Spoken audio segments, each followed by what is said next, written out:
ಇಲ್ಲಿ ಅರ್ಜುನ್ ಗೊಳಸಂಗಿಯವರ ಕ್ರಿಯಾಶೀಲತೆ ಮತ್ತು ಜಯದೇವಿ ಗಾಯಕ್ವಾಡ್ ಅವರ ಕಾವ್ಯಶೀಲತೆ ಎರಡೂ ಸೇರಿಕೊಂಡಿದೆ. ಜಯದೇವಿ ಗಾಯಕ್ವಾಡ್ ಅವರು ಕಾದಂಬರಿ ಬರೆದಿದ್ದಾರೆ, ಬೇರೆ ಬೇರೆ ವೈಚಾರಿಕವಾದನ್ನು ಬರೆದಿದ್ದಾರೆ. ಆದರೆ ನನಗೆ ಅವರು ಒಳ್ಳೆಯ ಕವಿ, ನನಗೆ ಅವರ ಕವಿಯಾಗಿಯೇ ಬಹಳ ಮುಖ್ಯ ಅಂತ ನಾನು ಭಾವಿಸಿಕೊಂಡಿದ್ದೆ.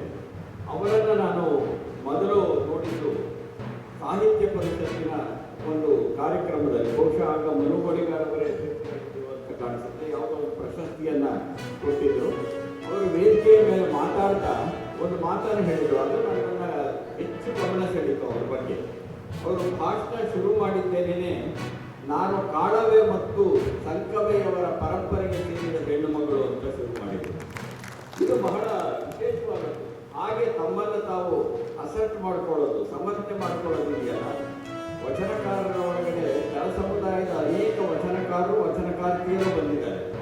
ಅಂತ ಕಾಳವೆಯನ್ನು ಮತ್ತು ಸಂಕವೆಯನ್ನು ಜ್ಞಾಪಿಸಿಕೊಳ್ತಾ ಆ ಪರಂಪರೆಗೆ ಸೇರಿದ ಹೆಣ್ಣುಮಕ್ಕಳು ಅಂತ ಯಾವಾಗ ಇವರು ಮಾತಾಡಿದ್ರು, ಆ ನಂತರದಲ್ಲಿ ನನ್ನ ನೆನಪು ಸರಿಯಾಗಿದ್ದರೆ ನಾನೇ ಅವರನ್ನು ಸಂಪರ್ಕಿಸಿದೆ.